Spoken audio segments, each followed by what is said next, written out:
everyone's back. Yeah. Are we good? Yeah, I think we're good to go. So we'll carry on, and we'll sort of take it now. With that first half was getting ourselves up to the top of the backswing, really. So backswings, in theory, give you a good chance of making a good downswing.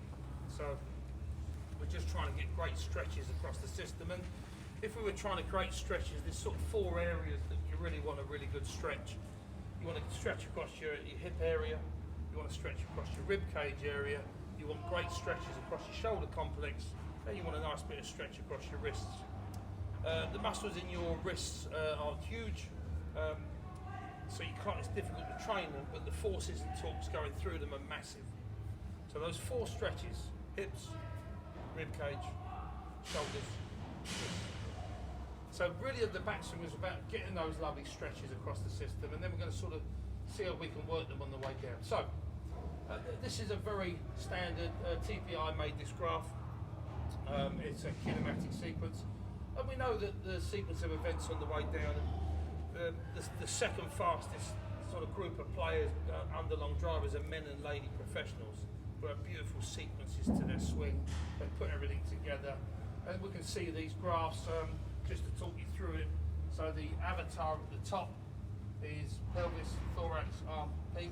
The graph below designates when their speed is, and I think this is interesting from a couple of points of view. So, as Steve alluded to earlier, you know, if you ask the person, and probably if I've asked 10,000 people, I think one's got it right.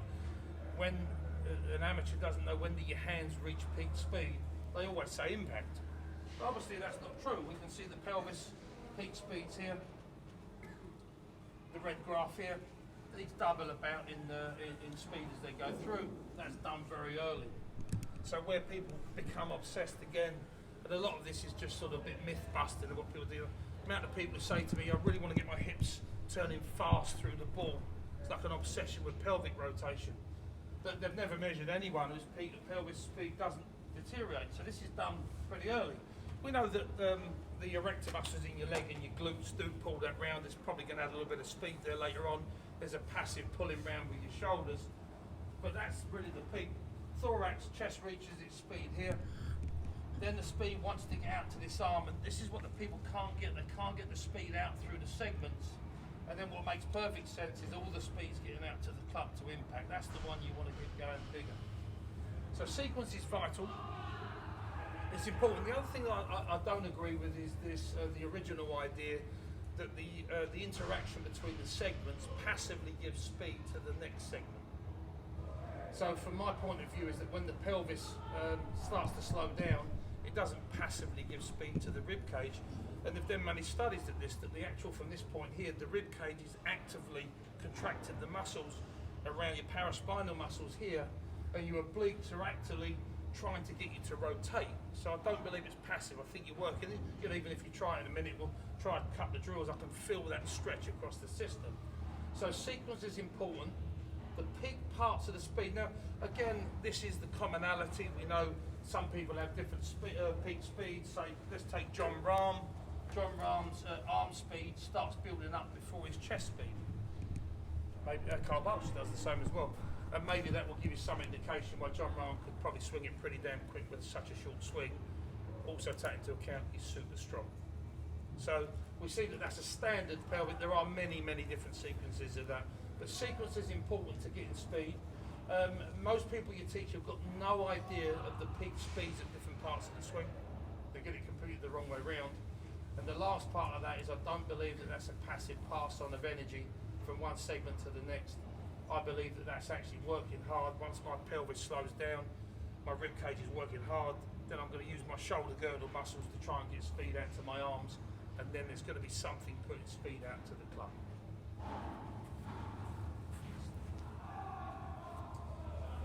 So this is a Sasha McKenzie. He's got some really good stuff on his Vimeo. If you want to look at this, is kinetics. Kinetics are the forces, kinematics are the movement. So this is the forces that are being applied. And simply we can see from this graph here the force that's been applied and how much club head speed has been done on this club from this movement. The orange gives you the hand path length as well, how far that's travelled. You've got the time here, but the speed becomes important. that a lot of speed has already been created by this very early part of the swing. We can see the length of the hand path and we can see the force. So with that knowledge of linear work, so we also know with linear work, so this is how much force I can put along my hands. It's about this point here where the linear work dies off and then the angular work comes in. So then it would make sense from a training point of view to try and train that from the top on the way down, and then maybe try and train angular work a little bit later on, because that's the timings of how they happen.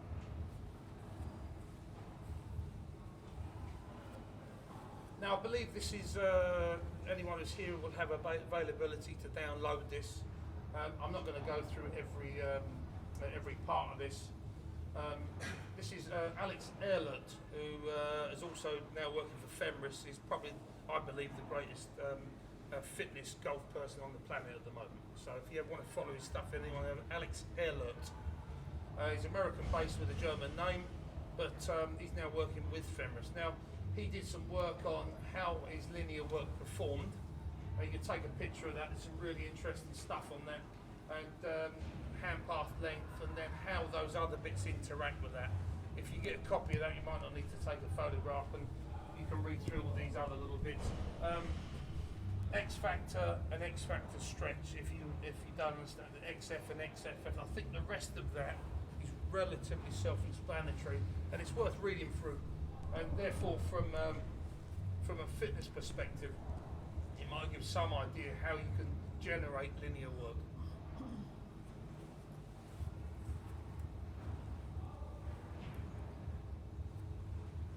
So P4 to P5, we can see the two pictures of Martin swinging down at the top.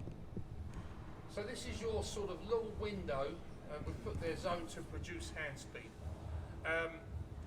If I was teaching in the very simple terms and someone from the top wasn't producing enough hand speed, I would always go with the words I want them to work early from the top. And if you speak to many amateurs, they're really in their brain conceptually with the wrong idea. They're trying to get their hand speed quick here. And sometimes if you just tell them that the speed has to happen in this area here, and they need to work early on the downswing, you can get 2 or 3 miles out of them. And it's interesting, sometimes you can generate speed in someone, not because they're physically training or they're doing it, they've just got the wrong idea. So you can't change someone's swing if they don't have the right idea. It's massive. So that zone to produce speed. So first one up there, Steve, is yours, lead foot position. So as we can see from Martin's lead foot at the top of the backswing, so we know that the heel has lifted off the ground. So from an elevation standpoint, that's got him higher. And then obviously the repositioning of that, and then back to that knee then lifting off this, getting the heel up and then pressing down again. Quite often what we see, and something that you pointed out to me very early on when we sort of first met you, was that repositioning of the heel. That versus many amateurs will move their heel inwards, and that just changes all the sequence of unwinding, and also it cannot produce a good enough ground reaction force because you're not getting your knee above your foot, but you're not on that front big bone. And then we can see now, obviously from a mass standpoint, I would be reversing back, and also from a pressure standpoint, I'll be applying too much pressure underneath my trail foot. So we quite often see it going back to its position or slightly towards the target, more so with the fastest players. But you know, in conversation with a lot of you there during the coffee break, was using that pad and being able then from heel up, and this would work so well for so many recreational golfers, allowing the heel up to allow a little bit more freedom in the turn of the pelvis on the way back, but placing the heel down and applying force down and forwards. So back to the clock card, the alternation of clock card for out and hedgehog or launch pad for down. So down and out,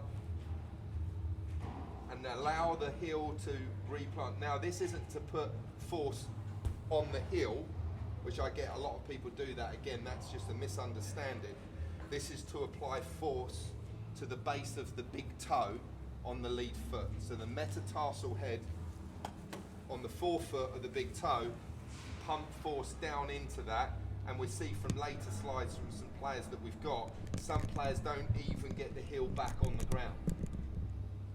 Okay, so not to go that way, apply that force back to the front of the foot. And again, above the ground, what we'll see, and this is measured off gears, we know that anyone who's any good on tour, at the first point, they will increase their left knee flex slightly on the way down. Their left shoulder will move slightly downwards. These are the best movers. That allows you to also apply vertical chop and more force to the hand path. From a videoing perspective, we tend to video sort of face on, down the line, some behind, but you know, I would never miss this position out videoing from behind. And as Steve said, you're the best players we work with. If you look at that heel, quite often comes up in the first phase. It doesn't go down. As we can see, that left knee flexes, then that would make the movement from that. So that video position as well, if you haven't got force plates to measure with, is invaluable. So that first thing, left knee amongst all good players adds flex, left shoulder actually steepens. We're going to call this chest slam. Chest slam allows vertical force on the hand path. You know, if you use resistance band, quite often see here that you can have somebody and pull that position, pull that back to make a resistance. There. Yeah, as long as you stand far enough away that the club come back. Yeah, or for vice sure. versa, that one to aid it. Yeah. So, you know, again, you can use these resistance bands to do that. And sometimes we know also that all good players, when they land, tend to land with the shoulders a little bit closed. So from a sequence perspective, I do quite a few bits like this. So these bands are brilliant. This particular thickness. So I train in that thickness, and this thickness you can actually hit shots with. So if I go trail shoulder, under the armpit, lead arm. Okay, so if I sequence this from here, you can actually hit balls in this. So I get to the top. Okay, then from here, I'm going to make the move. Boom, boom. And then it might be someone who's got a right heel move, you can still do that. So now I'm actually interacting here. So at this point here, my sequence is excellent. Shoulders are close to the hips, but I've got this great move into the left foot, as Steve said. Bands are really good. Trail shoulder lead arm's brilliant for that. You can reverse it round the other way in good sequence if you wanted to work on trail arm move. So the other way round, just in moving here as well. Really great stuff. That particular band length's excellent for practicing and swinging and hitting shots. So, pelvis drops, hips and knees changing flex. We talked about how the pelvis goes down, but we've also talked about the fact it's not how far it goes down, it's how fast it goes down. Hips and knees changing flex. So we know from the top here, what will happen is that this knee initially gains it, but pretty swiftly the right knee starts to put flex in. And the hips and knees by about this point here will be at their most flex before we start the journey up. So again, if I was getting someone to do it, I'd do it in slow-mo, slow-mo, slow-mo to get the right pattern. And in my exaggerated movement here, I'm going toe heel, as Steve was saying, to get that ground reaction force there. So the motion and travel of the lead shoulder become vital. So talking back as we did earlier about putting force into the handle, and it would depend a little bit how much force you could put on, depends how far or how you swung it on the way back. But the motional travel of my left shoulder in space here has a big bearing on my ability because it pulls my upper arm both down and forward in applying some linear speed to the club. So if you see someone do that or not move it at all, they don't do it. So if I was moving, Steve, you could grab that. You make a backswing for us, please, Steve. Just face the forward, please, mate. Swing to the top. So you can do this. You can do this in the gym. But if I was just holding Steve there and got him to move forward and apply as much force as you can do, Steve's having to have great motional travel. He's also chest slamming against me from there. You feel that motion from there, Steve? Yep. So I'm trying to resist, and it gives a person a great movement. You could set up something in the gym with pulleys as well in trying to apply that. So the motional travel of the lead shoulder in space in the first part. We know that's different with irons. So really good players with irons tend to move their left shoulder further down before it starts the movement back up. Drivers generally a little bit more horizontal. Long drivers go down a little bit more with it, but it has a big bearing on your ability to apply vertical chop on the way down. So we talked about the arms loading in two planes. I said there's an up element and there's a cross. We know from 3D measuring that the right arm adducting, left arm adducting, yeah? So we know as you move here, there's always an argument with this. Is the left arm sucking into your chest, or is your chest turning into your arm? I don't think it matters which side you are on that, as long as that moves. We know that adducts, so that's a massive stretch across this shoulder complex. massive stretch across this shoulder complex. So when I was doing it with the band here, I was also trying, if I go back to the lead shoulder one, I was also getting this brilliant stretch because I can use this band here to get arm adduction in, boom, boom. And then I can feel this stretch across the two complexes there. And that's just, again, applying force on the handle, just allowing that so you get these lovely stretches that you can use from the top of the swing and later on. This only adds a little bit low moment of inertia to speed up rotation, albeit the right elbow is driven down. This is the idea that if you're going to rotate fast, your arms stay close to you. If you want to slow down, you just put them out. Quite often people you teach are so out here with their arms, they're so far away from them, they've got such a high moment of inertia, they can't rotate either. So that drill with the band also brings you a smaller moment of inertia. It doesn't add a huge amount, but will add a bit. And amateurs, we know, can just get their arms so far off them on the way down. Hand path is more vertical at this stage, so this becomes important in this sort of vertical chop idea. So if you watch really great hand paths of the fastest, so we know the length, the force, the shape and the direction. There's been many studies on this, Michael Jacobs' hub path working with the mid hand points. So the hands, if they're really working beautifully on the way down, will tend with the longest hits tend to go out a little bit. It's got this huge vertical motion down, vertical chop. And it's at this point then the hands will change direction, start to work more horizontally, then up, which we'll talk about at this point. So you really want to get your hand path working out, down, and if you can lengthen it and apply more force in that, you can produce more linear force on the club. Last one's I think you there, Steve. Yeah. So the motion of the pelvis, how we can get the pelvis to start to rotate at high speeds. Obviously we've got that medial lateral before P4 around P3.75, just before top of backswing. We've peaked the amount of outward, which allows the pelvis to recenter and travel horizontally towards the target, laterally, if you want to say that. So we've got that peak in at that point before top of backswing. So then during this download phase, we've got that vertical force and AP force to help us get that tilting ability, and then that turning ability to then get the lower body to rotate out the way to square up earlier than the upper body. So very important that we understand where the medial laterals kick in before end of backswing, and how then all of this stuff fits in with what's then happening underneath the lead foot early downswing. So, maybe I think there's a video in my memory, or a picture, Steve, next one I think, and we can relate that and then we'll come back to that. So this is Dustin Johnson, and this is just an indicator of a spline tool that's been added to his hand path. And we can sort of see this initial sort of out element, then it's sort of this big vertical element, this vertical chop element, before it then changes direction. The change of direction, as I said later, will explain how important it is. You can see his hands coming down that sort of line there. Generally, if a player is very powerful, the hands aren't really any nearer the target at this position than they were at the top. That would be quite unbelievable based on the fact they're also moving this way, which would tend to move their hand path in a little bit. But if you can train someone to move their hands out and down a little bit more, they can just apply more force. Could you go back a page there, please, Steve? So look at the resistance. So it would make sense that if you were trying to add more force to the handle, to train that. So again, if some strength, we know that a lot of people cast the club, they can't shape their hand path, they can't get any length to it or shape. So I would be doing something like this. Now this is a long tail on this, but the idea would be I've attached it to here. I've also made loads of these where you just attach a towel at the end of your golf club. Scarf. Yeah, you don't have to buy an expensive training aid. And what you're going to try and do as you get to the top, you're going to try and throw it off. You're never going to throw it off, and you work really hard here. Now what this does for you on the video, you'd be amazed if you had someone with a bad hand path, it gives them a really good outward motion.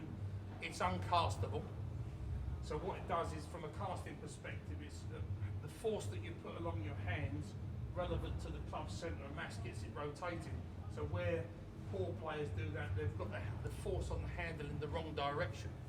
And if you can work here to try and throw this off, you then will strengthen the muscles in the area which are necessary to produce a lot of force on that. You know, there's no coincidence that most of the long drive guys, men or women, are exceptionally strong.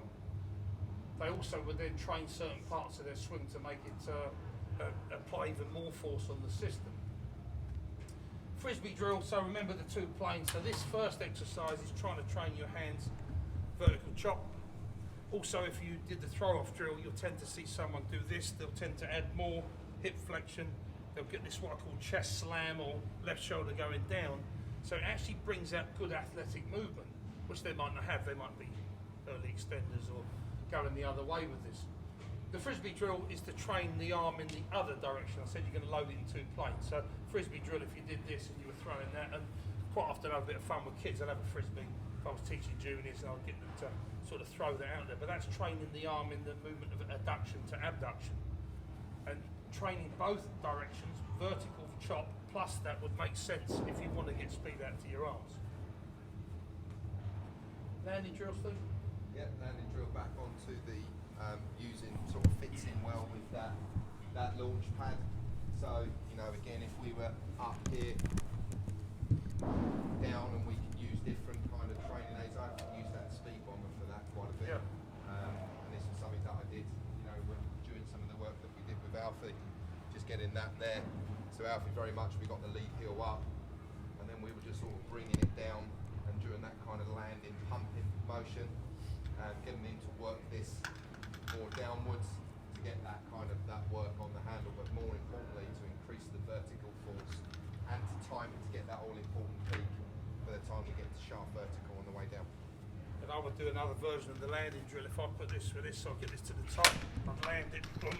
I know my body's in good position, then I can start to move it. Sequence becomes vital then. So launch pad. The launch pad, yeah, same thing with the Yeah. landing. You tend to use that in combination with the landing drill there. Perfect.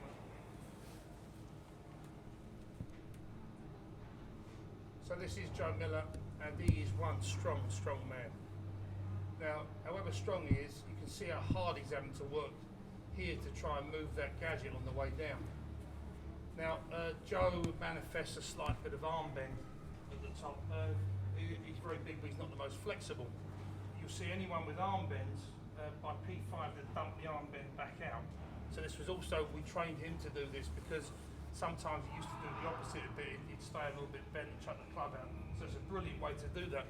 But you can see from his facial expression how hard he's trying to work to try and chuck that off. And it really helped his sequence as well. Again, a bit different to long drive. You want excessive leg for long drive, which you don't. Hence the reason, the length of the tail. So your average person would not even be able to move that. It's just too heavy. So what you do, someone's asked me, if it was a senior, I'd have a tail that's, for me, I'd have a tail that's that long, yeah? So if you get a scarf or a towel, you can adapt the size of the tail depending on the person. So you're not going to get, I couldn't get that going at all at that sort of length without injuring myself. So you adapt that to the person. Hence why those whippy clubs are quite good. You see recreational golfers using those orange whip, similar to that, because it gets them so whippy. They've got to leave it. They've got a sequence that they can't cast or come over the top. It's very difficult to do that because of how much that weight is going behind them. Have you tried the lag shot or whatever? Is that the club? whippy club? Yeah, Yeah. very similar. You've got to leave it there. And interestingly, you know, with Martin, Lee can say more because he was involved in the process with Martin changing shaft. But that TPT shaft is actually a lightweight flex, which in old school terms, when I asked John Sinclair, who does the TPT fitting he's out in Texas, isn't he? Yeah. That in old school terms, when I was doing fitting 10 years ago, that's Martin's using what we deemed then as a ladies flex shaft. Okay, but the difference, and super light, 42 grams. 44, yeah. 44 grams, and they're now talking about bringing something that's under 40 grams. Yeah. So I always used to, when I was fitting, gravitate to using a ladies driver because I liked the way the club would load. And whenever I picked up Joe's club, for example, whenever I'd see Joe pick up Joe's club, it's like, I can't load this thing, it's so stiff. Even though the weight was okay, I get something that's super, and my backswing would shorten, my sequence would change, my timings would change, because I'm trying to stop earlier to get some load into it. Whereas all of a sudden with Martins, I went from what was 105 up to my fastest 117, which I'd never seen before, and ball speed 172. From a ladies, old school terms, a ladies flex shaft, an ultra flexible shaft, but with minimal amount of torque. And that was the problem years ago. I'd pick up this club, I couldn't control the face because of the twist about the axis of the shaft, which would then destabilise the face. But now we've actually got stability with twist, minimal twist, but loads of it. So all of a sudden I could let the club go and it could get right round. And I could wait for it, like the orange whip, I could get that feel back that I could leave it. Whereas when it's too stiff, I'm not even getting a full turn of the shoulders and the upper forearms. So incredible what that's done and what they're gravitating towards some of the long drivers like shafts. Doesn't suit everyone though. No. Now some people with faster swings just don't suit them. Lighter doesn't always mean faster. So if you get into club fitting, lighter ladies flex doesn't always mean faster. Anyone, the lag shot was the thing with the bendy shaft, yeah? The head, Yeah, so we you can can try. hit shots. Anyone tried it? Yeah, you can hit Get the hit shots yeah. with it. You tried it? No. So I shouldn't really say this. They sent me one free of charge to try. I don't know. I told you this, Steve. No, you didn't. No. So because they wanted me to promote it for them, and I've tried it about 20 times. If I try and hit it, I hit it absolutely sideways. It's very twisty then, isn't it? It's too much torque. But then I asked them for the science, and I might be wrong. I haven't tried it enough. So I know that lag is created by the differential I said earlier, where the hand force is directly relevant to the centre of mass. So I said, because I couldn't hit it at all, and I don't quite get how it would work, I asked them for the science of how it works in actually generating lag. They haven't been able to give me any science behind it. Because if it's just bendy, surely when you just go back to your normal shaft, you just cast it again. So I haven't promoted it yet because I can't get it to work and I don't understand it. So if anyone has a go with it, one of the other guys can hit it quite well. Maybe I haven't promoted it because I just hit it absolutely. I mean, I hit it 80 yards right. But I think this definitely they wouldn't have controlled that torque or twist about the shaft like TPT's doing. Exactly. Which is incredible. Yeah. Take that. So it'd be interesting to see what anyone else, if they get it. I mean, it is available out there, but I couldn't see from a scientific point of view how it actually creates lag. Yeah. I think it just creates lag because it's got a hose pipe as a shaft, and it really is like this. So yeah, interesting. I've got it. I'll give it to you, but I haven't promoted it because I can't get it to work. Plus, I can't put it on screen with me hitting it 100 yards right at target. Okay, so we're talking about making things. So basically, this is another gadget which I've used intermittently. But if you wonder why I've got it, I actually like it the other way round. So we'll go on to where we're going to use this. So what Martin's doing here is, because he couldn't get what he wanted, he made one. You can see he stuck a cover on it and he stuck a towel on it. Yeah. Now, all of the drills that we've done, we've measured on force plates. So this one here, as we're moving down and we're dropping, Martin was trying to get himself to drop quicker.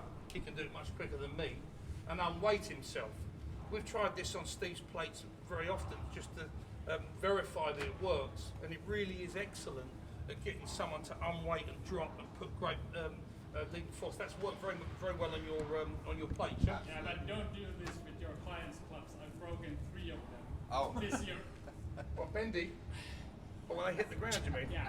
So much force in Yeah, that my head juniors. just snap the Steve shaft. even irons. What, snapped it at Yeah. the shaft?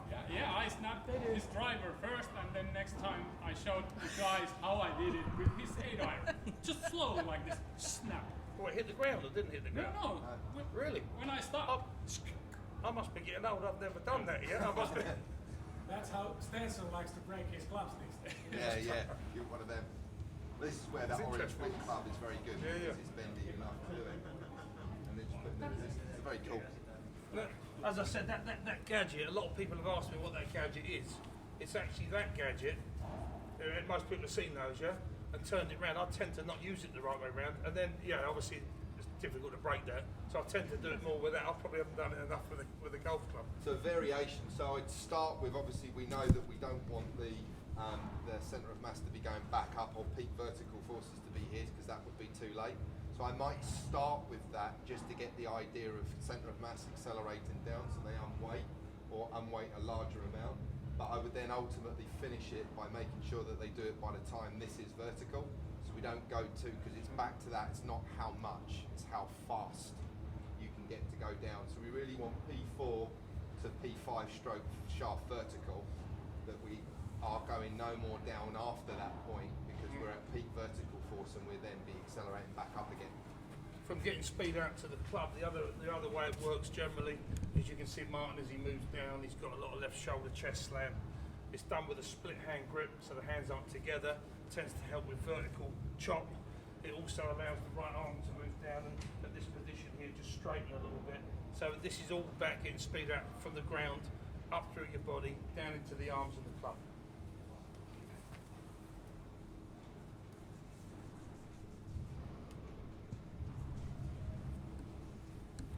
So excuse me, I'm just going to put that there before I kick it over.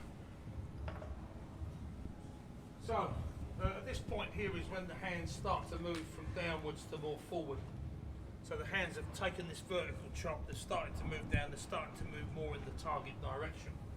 So the left arm starts to release in two planes. You can see Martin's hands at this point, how wide they are, and in the second phase here, they're starting to move more in front of him. The hand path starts to bend, so this becomes vital from a speed perspective. It's the bending of the hand path around you from here on the way down, so out, down, and if you took this idea here, that if I just had a 90-degree angle and I only moved the shaft downwards in a vertical way, it would never induce me to cast it. It's the changing of the hand shape on the way down that would start to get the club to release outwards. But the changing of the hand path also becomes vital in that as those hands have moved down and start to go around the corner, is that then I can allow myself to start to get speed out to the club, because it's allowing me now to release it. We also know from a force perspective later on, the inward force, the centripetal inward force, is so big at this point. As Steve said earlier, it's almost like you're pulling the handle off the grip, and it's that inward force that induces the club to catch up with the hands.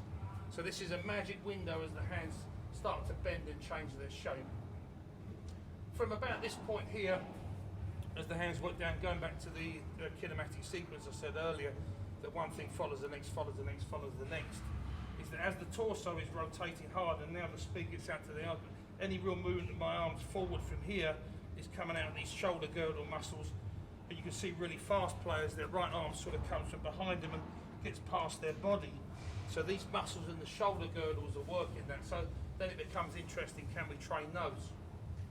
Steve, next bit's yours. Yeah, so lead side displacement, or how far you can reposition or move the lead side, both lead hip and lead shoulder. So, you know, when Lee shows me his analysis on video, and we'll be doing this a little bit more tomorrow, is the line that he puts by the left ear, and how the fastest players are getting that lead shoulder up over the left ear, moving that shoulder up. Now, from a ground reaction force standpoint, we know that that is not only just a lift of the center of the pelvis, but it's also a tilting action in the pelvis. So the lead side pelvis is going up, lead shoulder then can go up. So then we go back to Martin and I, we have some cues, and I will say to him, he'll look back at me and say, more windmill? And I'll say, yeah, more windmill. So when we talk about the windmill, it's this frontal plane force, torque should I say. So the rotation about the center of mass that's going to make me tilt. And some of the stuff that Martin and I did when we were doing the ground reaction force training in the build-up this year was that it was just like, right, more windmill, more torque, more this way, more lead shoulder up. So then he would then get those forces we know more, but importantly peak them at the right time. So the ability to get the left hip up and the left shoulder up as much as then the pelvis open is really critical. So one of the major power sources from P5 here, and this is how me and Steve work, so we know that vertical force is at its peak at left arm horizontal on the way down. So from that point perspective, how does that then get out into your body? So as Steve was just saying, so from my perspective, because I'm interested in the muscle movement, left knee's going to extend. As I move this up, it's going to lift the left side of my pelvis up. Left side of my rib cage is going to extend up here. this is going to move my shoulder up. As my shoulder moves up, it's possible for me to move my clavicle upwards, because I don't want to put an inward force by pulling my arm. That's not effective in generating speed. It's done by my body. And that pulling up then puts that big inward force. So one of the biggest sources of power from P5 on the way down is the movement of the left shoulder back, up and around. The long drive guys, I mean, they've got it so high here, it's actually, I can't do it, above their head here. But your average amateur won't move that at all. So lead shoulder back, up and around is a major power source. And it makes complete sense by getting speed into the arm, bending the shape of the hand path, inducing release, and then getting speed out to the end of the club. The long drivers are the kings of that movement, the kings.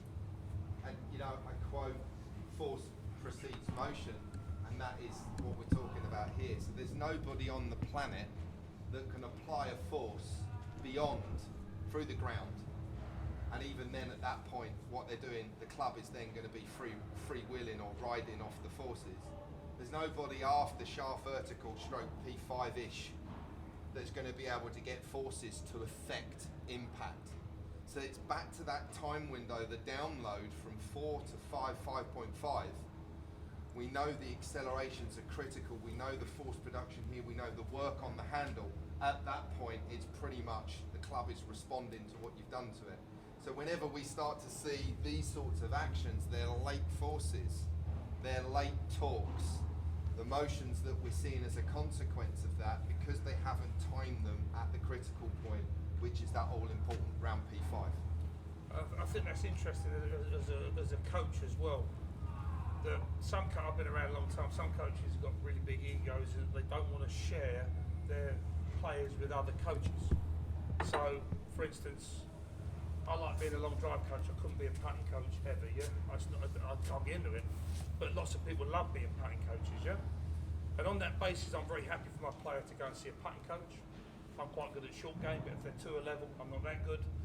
And then this is how me and Steve got together. So I'm really good on video, not being big-headed, of picking it, and I think I can pick a force, yeah? And I'll say to Steve, that looks good, and I'll send it down, and I'll tell him what I think beforehand. Okay, we're mates, so I said, we'll have a go at that, I think that's good. But I can't quite tell the timings of it. I don't know exactly when the timings are. So I pass it on to him, he remeasures it for me. And this is the way I think it should be done, that if you can't do something, I tried years ago, I bought a K-vest, I borrowed a pressure mat, I tried to be an expert at everything. I can't be an expert at everything. I surround myself with experts, I surround myself with him, I surround myself with fitness experts, and I would always put it out from that. So what then I'll do, I'll go back again in my way of doing it on video, old-fashioned way, I'll then make a change. Something suggested by Steve, that I can't see the amount of impulse and I can't see the timing. And that's how I then give it back to Steve, he gives it back to me, and we recheck it. So it's validated all the way along whether we're doing the right thing or not. Sometimes it doesn't work properly, you know, we'll try things, doesn't work, we'll dump that. As a young kid, I would have kept going with it and think, well, I better not say I've made a mistake there in case I make myself look stupid. I'm happy to say, hands up here, this isn't working, let's try something else. So that's where Steve will come in for me. He'll validate whether the time is, because you think you can see him on there, on the video, you can't quite see him, Steve. Obviously, and I can't see impulse, for sure. Yeah, absolutely. And we were talking about Luke and the project with Luke with long driving next season already. Yeah. The plan is that you do the video work and then we do the force plate stuff, so we can then start to look at the... So I teach a very good player as a pro. He wants to have a go at long drive. He could be really good. So he's contacted Steve first and said, I want to do that first. And I said, there's no point in doing that. He needs to see me first. Let me start moving stuff around a bit. Let's try and spoil it a little bit. Then I chuck it back to Steve at that point. Then it comes back to me. So it's that cycle. Who's the force plate person in Finland? Gallo. Stay on force plate. Yeah, we got a force. Yeah. Nice. Smart to move. Excellent. The 3D one or the 1D? No, Vertical simple, forces? Simple version. Vertical forces. Yeah. Great. Brilliant. That's the biggest force. So, you know. It's been very little use though. Okay. I mean, I work out this academy, so we 30 plus players, so run them through there. Yeah. Also think from, I was chatting to Hank earlier and I asked him how many pros are in Finland. I think in Britain there's 7,500 PGA members, 5,500 in jobs. and it's a super competitive market. Too many pros, not enough head pros jobs. So in England, people have tended to specialise: putting, chipping, driving in my area would be me. Steve's the main man to go to. So I think it's maybe a little less competitive with the amount of pros here, but having a niche, massive, massive. So we go on to some of the drills, look at those Yeah, videos. yeah. Okay, so this is a gadget that I didn't bring because I've got no way of putting this in my suitcase.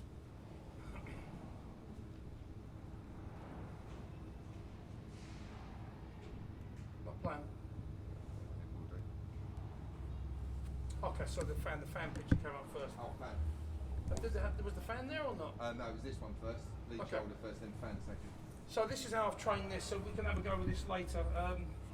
So Martin, when he came along, he had a very poor vertical force for someone so fast. It was 1.6. Yeah, 1.6, 1.7. For a long driver, that's just not even close to cutting the mustard. So we did that. We found out it was very low. So we started getting this motion with this. So we did this from P5 here to P6. And we started to see things happen for mine from here. And I've used this millions of times. And we've verified it on Steve's plates. So P6 here. So you're going to have to move your left shoulder back up and around aggressively. Pelvic rise. We know that to be good at long drive, pelvic rise, but to be good for ladies and men playing pros or amateurs, they also need some rise of their pelvic at this point. Partly because you're frightened of hitting this on the floor, you tend to rise a little bit more. A person's feet who have been absolutely dead start to react to it. They start to move a little bit, so their feet start to go. Brilliant, brilliant exercise to work on this position. So you see Martin's feet at this point when we took. This is quite an old video. Martin's been sponsored by Puma for a couple of years now, so he's got Lindbergh out on there. And this was something that he did very poorly. He was brilliant in other areas, so his AP force was huge, wasn't it? Yeah, big. Which is Big, unusual. big So, back. so what we found out was Martin's vertical was poor, so we started working with this. His vertical now is what? We had him up to 240. 240 from 160. From 1.6, 1.7. And you can see, so his feet started to move, and this was a move when I first ever saw him, he did very, very poorly. So it was one of the first things I did. I picked on it, didn't like it when we nailed it, and then he went away and built his own device to swing on it. And then back to that being then the windmill talk, back to those cues that he knows straight away he needs more around the clock, more turning the windmill, lead shoulder more up versus lead shoulder back.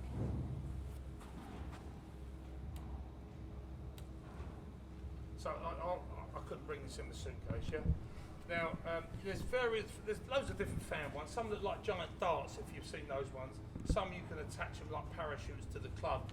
This is my favourite. Now, I've tried it for loads of different times, but this is, I've found, is most effective at this part of the swing. I know a lot of people use it on the way down. I'm not sure it's as effective from my own experience. Now, we know from here, and that is a really tough fan to move, that particular one. This is now training your rib cage muscles to rotate. So I said earlier in the sequence, hips first, chest, and you see how hard Martin's having to work it to get through it. In this case as well, fine. So from P5 to P6, where I found it's most effective, he's having to really work his shoulder girdle muscles across him to move it past him. And he didn't turn very well originally at this point, so this is why we put this in. Secondly as well, actually, weirdly, this was completely unrelated. He had quite a high spin loft. Do you know what spin loft is? Difference between angle of attack and dynamic loft. In long drive, you want it under 5. Martin's was about 8 or 9. And just completely by luck, by us doing that, he managed to get a bit more sharply. And we got you have to have it below 5 in long drive if you want to spin it, because they only want to spin it sort of 1500 RPM. So that was a bit of an add-on that was completely unplanned. It was just one of those lucky things that you coaching sometimes that comes along. So for me, fans are good, but I've only seen them really working well at that point. That's just my opinion on it. So I learned this one off Steve. This is a winner. Steve, you really want to describe this one. When I first saw it, you sent me the information. I think Stuart Corstefine, who was the 3D man, did show you this? Have I got that wrong? What's that? This pelvic rise drill. Yeah, so he hadn't measured it on force plates, but you know, I straight away I spent some time with Stuart just to get a little bit more knowledge, tease some knowledge out of a biomechanist, and went straight back to test it. So effectively, you're just loading up that lead foot and getting to around sort of P5-ish.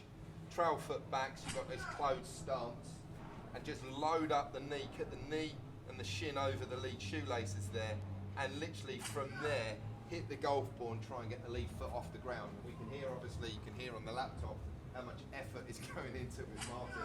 He definitely gives it 100% when he does it, if not 110. But very much for a timing perspective. So if all I've got is my lead foot at this point, I can't continue down and hit the golf ball. So it's all about getting it in the air and then being able to get that rotation about the grip end of the club to get the club head around the clock to the golf ball. So learning this off Steve with my very crude way of measuring, because I don't have, my facility is just not secure, I don't have any force plates for measuring. At P5 I would draw a line on my video at the belt, and most people wouldn't even rise. But once I started doing this drill with people, even the average player, you start to get some pelvic rise. That is magic, and that's for everybody. Forget the fact Martin's done it. I must have done it with 1,000 different people. That's a winner, that is. And a lot of the drills from the GRF1, if you can remember, I categorise it in the type of player and their handicap or level of ability. This is the sort of drill you can get to work for everybody. Just holding that P5 position, loading up that lead foot down, put a head shock or a force pedal or a launch pack under, and then from there, boom, just up and deliver the club. Let the club head go down, let the lead side go up. It's absolutely magic. Probably one of the best drills, I'd say, that one. All around. So you like it from slot at P5? Yeah, P5. Not like he's doing there. He's doing a full swing version of it, but I'd start with the recreational golfer at P5. And then you can then start to then, okay, we could then load it a little bit at the top. This was specific to Martin, this particular one. Another variation of this is we stomp, don't we? Yeah, I've got it. I found this works really well, and it will amaze people how much speed you can get out of this. So I do a drill from this. So say the person's putting up 90 miles an hour club head speed, just making these numbers up, and I get them to hit shots from here. And what they've got to do is they've got to start priming themselves, getting ready, and then snap it from there. You'd be amazed. You can almost get the same speed as when you're doing. So it will amaze people. So say whatever speed they're 90. Okay, and they're doing full backswing, full downswing, and they start putting up 87 miles an hour from here. Then it starts to make them think, what's the point of having a backswing and a downswing when I'm hitting it at the same speed from here? But what it's doing is training that magic area from here to here. You can get the placement, so from there, bum, bum, bum, bum, bum, bang. And what they're actually able to do then is just take that segment and train it, and then put it back into the system. Then they go to 97 when they put it back into the system. And it is just training those little bits in there. And a bit of a long drive, a lot of people when they look at long drive, they think, oh, is that just that big meathead, usual sort of steroid meathead, and it's just hitting it anywhere. To get to the level to win that takes so much hard work and precision in each bit to be that good at something you're doing. And no one works harder than he does, but those things he's done can be applied to tour players, amateurs, if they put the time in.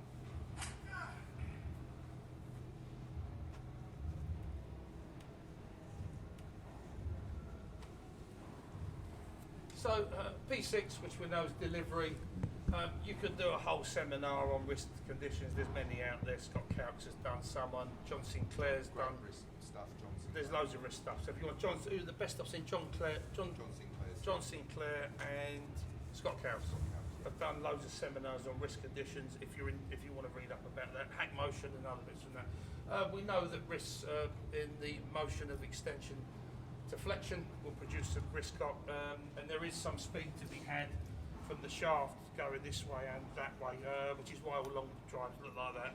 And Bryson looks like this because the speed to be had. But just take it that wrists obviously are going to apply something to the force, and as I said earlier, the muscles in your wrist aren't that strong, but the forces and torques acting through them are huge.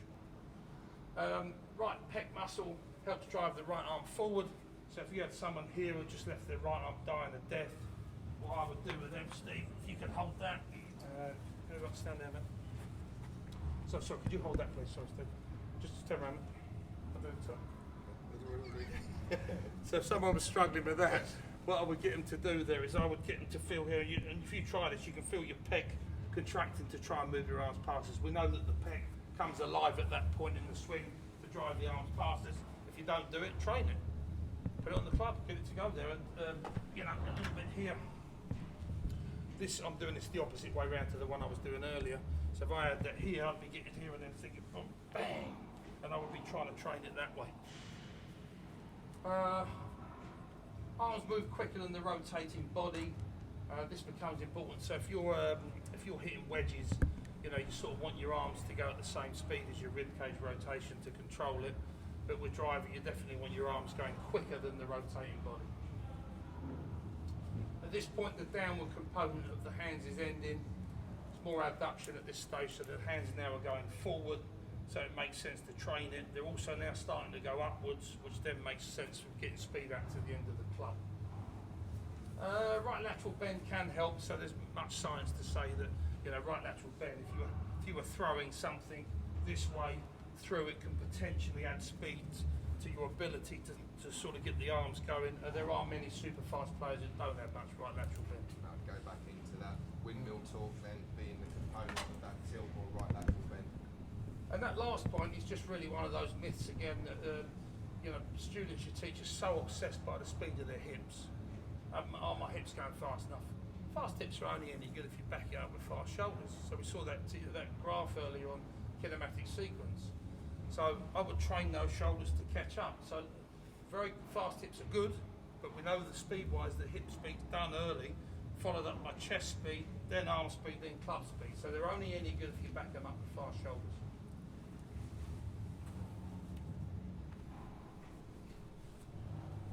So this takes us into a slightly different area. So we know that at this point we've been talking about getting speed out to the arms.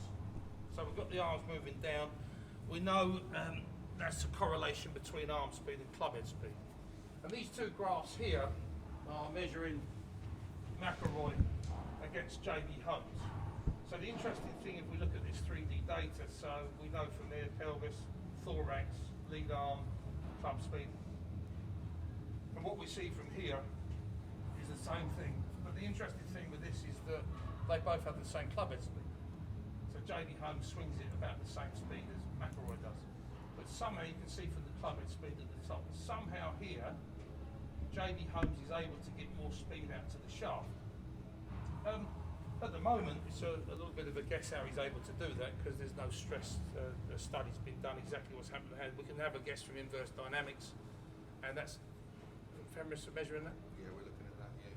So measuring force upon the handle. So we can have a bit of a guess about that, but we know there's someone's ability to get speed out to the shaft. So if someone, and there's a bit of an old trick you do if some amateurs, if you sat them down on a stool like this on an extend, and if you can see, I'm saying this to someone else, if you've got someone to try and get a hit better, you watch a good player that can stand and go, boom, the ball's going to fly right down the neck, down the end. If you get an amateur, they won't get it past that machine. They've got no idea of how to get speed out to the club at all. Now, because there's a bit of an intellectual black hole, we don't exactly know why JB Holmes is doing that. For someone that doesn't get speed, this is how I'd sort of train it. I'd get him here, and then we know that there's an interaction with the hands. If I split my hands, we know there's an interaction at the midpoint, and just get them to feel what it feels like to actually get some speed out that way. So I've trained it that way to get some. So people don't. I would do this actually on an impact bag and just sort of try and time it. I've got a heavier one. Another gadget. These have been around for years. Jet stick. There's loads of different versions. This you can make your own on these. So just got to make sure that's tightened up properly. This also is very good to get someone because the ball is trailing behind. Flight scope and PRGR will measure that.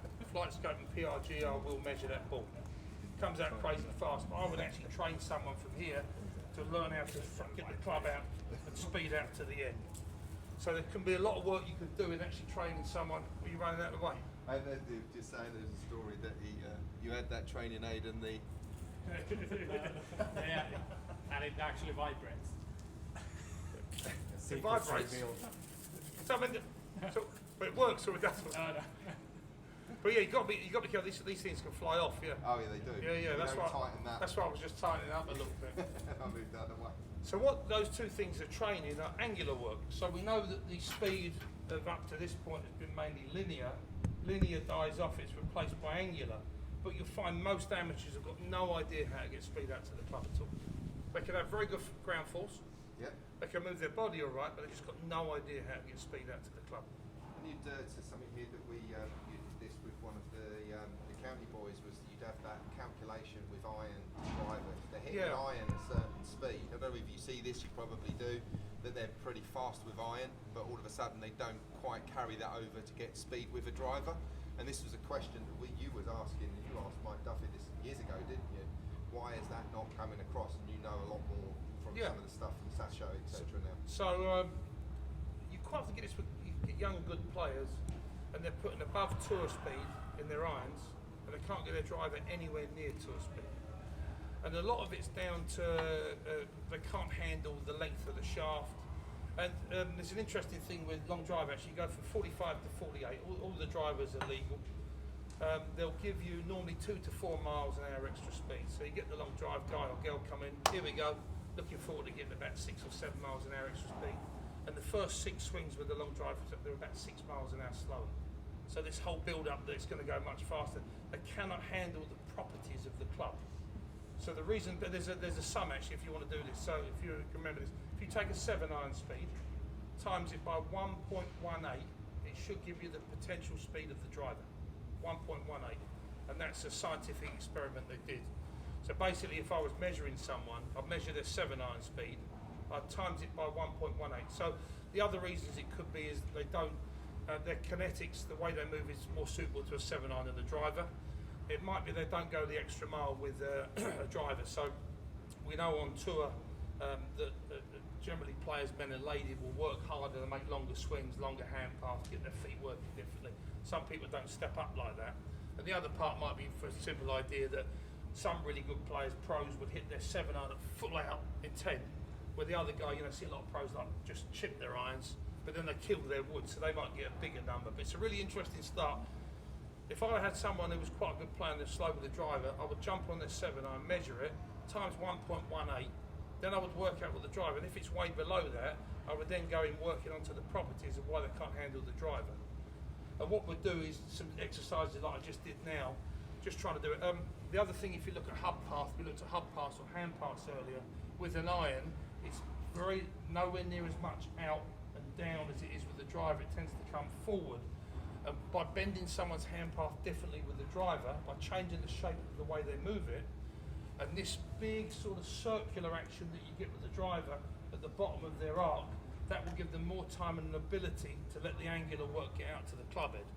So it's a really interesting coaching point where you'll get someone who has above average 7-iron speed but below average driver speed. The graph to the right is slightly different. This is an angular graph, and what we're looking at here, we can see the angular work. So in theory, as it rotates through space, the club at the top's gone from pointing down the target to away, so you can see that rotational element. But the forces here are much smaller than the actual ones that we saw earlier for the linear work. And that is, at this point, is when the angular work would actually start to build up.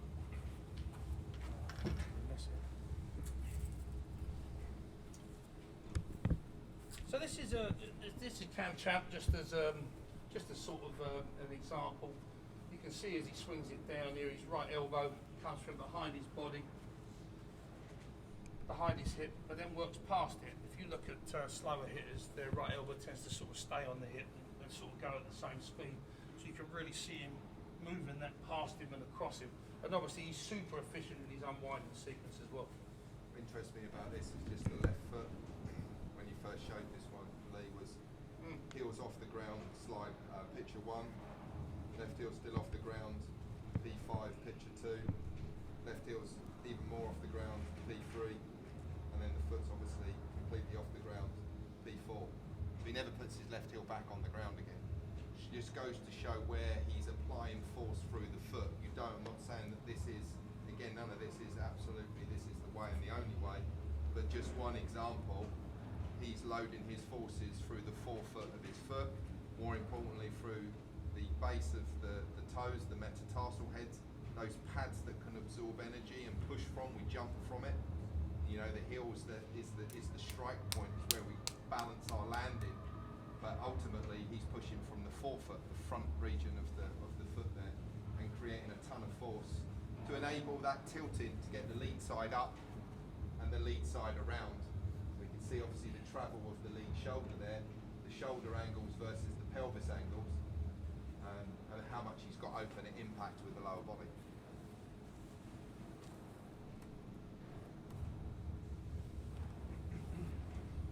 So P7. So this is us coming sort of back to impact. And the left arm now is abducting. The amount does depend on the individual. Some are more, some are less. But it's going from a position where it was against your chest and it's getting off your chest. So from that perspective, it's worth training. And if someone was struggling with that, I've got loads of versions of this. So someone was struggling with left arm movement. And we'll talk about training arms later. I'll train them from this perspective to get their left arm moving a little bit more off and improve that the muscles across that shoulder complex. Parametric acceleration, this is an idea that you aggressively move the handle up through impact. Not bending the hand path, aggressively moving it upwards. So some long drivers do that by jumping, and some ladies, because their muscle bulk might not be as strong, what they'll do is they'll get on their toes. You see a lot of juniors do that as well. Juniors. So juniors, when they don't have the strength to change the direction of the hand or the club, they'll get right up on their toes, would be very common. It could add some speed. You generally tend to see it with juniors and ladies. The problem is if you do aggressively pull it up, are you going to hit the middle? So long drive guys have to tap into it. It's worth about 5% of power. 5% in the long drive business is a massive. Playing on tour, maybe not so much. The problem when you start working on it is that you might not hit the middle of the club. You can miss high and low quite a lot. And there's a little picture of that. Continuing to rotate the upper torso very fast with the late downswing and early follow through allows the arms and release club to use their game. So basically, as you continue to turn, that will allow the club to keep going its gain speed. But the other one's just really a sort of swing thing for me that CP and CF releases. People heard that terminology? Do you know what I mean by that? So CP release or an inward release, as some people call them RIT releases, right inward throw, is when the hands and the club go inwards. A CF release, that's centripetal. CF release is centre fleeing. So what we'll see in really fast play is because their arms generally are working faster than the rotating body, that means this will move away from me more in the direction of the target. So every long driver you've ever seen will go out there. Very fast tour players, so Rory goes out there, as Woods used to do, but the irons, they go the other way, and the patterns are different, as Steve alluded to right at the beginning of the day. I see just a lot of young coaches trying to make everyone go left because it's a bit trendy at the moment. And as you know, doing that's a bit trendy. You know how the golf goes through phases, yeah? You've got to flex your wrist, you've got to lay it down, you've got to shallow it.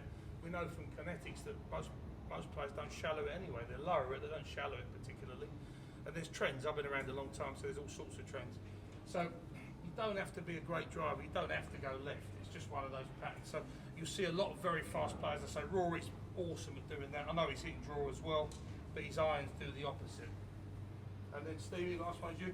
Force precedes motion really is that last point. The floating left foot is all a byproduct. We know it's an effect of those correct forces that we've had. The downward force, the floating foot is that rainbow action of the foot going in that movement here.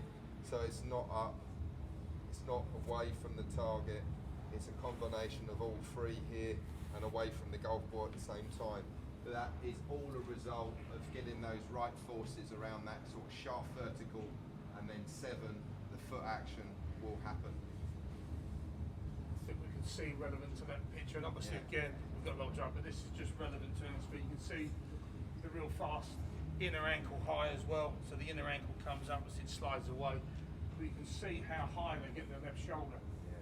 So it's above the level of the head. Now that's extreme, but a lot of people you teach your video and there's just nothing happening there. They just don't know how to move that upwards and around. Pelvis rise, lead hip, rise, everything, lead shoulder rise. Incredible. And this is just one of my driving heroes really, and I think the importance of this image, this Ian Woosnam, who probably pound for pound and size 5'4", I think he was, bombed it, absolutely bombed it, one of the most impressive. You can see him actually just throwing the club at the ball, so he's throwing the club down his right arm, which would be someone who's really chucking the club at it. You can see that that's a CF release, and his shoulders have gone from closed here to open in a heartbeat, but then his arms have travelled further than his rotating body. I just thought it was a nice image for someone who hit it way above his speed. He was a very strong guy as well though, but you can see that that's just a CF release throwing the club down the right arm. Amazing how much that rotation is in 3D. You've got anyone anyone that's doing 3D how much from that kind of P5 position there, how much through sort of to 7, how much that rib cage is rotating as much as sort of 70 degrees in some places. It's quite incredible. That they can go from that amount of close to that amount of open, which is critical. And then with his release pattern, what he does, and that little bit of extra speed, you talked about it. I some stuff on socials recently that I put down of what he did with Martin Hall on the Golf Channel, what he was saying about releasing here, not up here, but releasing it here, allowing him to do that, just gave him a little bit more speed. I think Michael Jacobs has been doing some interesting work. Anyone see Michael Jacobs' Brian Manzella stuff? So Yeah, they were here actually like 5 years ago. Oh right, Yeah. okay. And they've got this new Alpha Man project, if you've seen that. Yeah. And they're talking about how the right elbow from this position is a big power source as they throw it from here, which you can see Woosnam doing to a brilliant. You see his right arm just being thrown down and extended. That is parametric acceleration, so this would be the normal hut path. So here comes the club swinging down. The green bit would be normal, so it is changing. If you can pull it up, it's worth 5%, but you can see here the problem in doing that. It's okay for long drive. If you can do it and hit the middle, it's effective in having about 5%, but the dangerous point is you might not find the middle of the club. Interesting thing, obviously, with what Martin was talking about with the TPT shafts and having something that could droop more. Yeah. Would that counter that, so allow you to be pulling up, but allow the club more of Possibly, that property yeah, to get the possibly. head down and change the Yeah. strike point on the face? That would definitely be a club fitting thing you'd have to do. Because Yeah. I know they were looking at how it was drooping How down. it's drooping, because he marked his shafts up, the different shafts he's got in his bag. I think he put ND, didn't he? No droop. Yeah. So he knew which shafts drooped less than the others, and Yeah. then depending on where he was striking it Yeah. in the tournament, he would switch that he would want a shaft that drooped more or less Yeah. to change the strike location on the face. But that's what that TPT shaft can do now with Yeah. its properties, and still not give up those torque No. properties. Exactly. So being able to get that downward and forward motion enough, and the amount of combinations that they offer, it's going to be a game changer. Okay. We're pretty And I much think end of that's it. that. It's about lunchtime, isn't it? 5 minutes that was. 1 o'clock. Thank you everyone for listening this morning. Early afternoon. Have a little bit of lunch, and then we're back again when, Hank?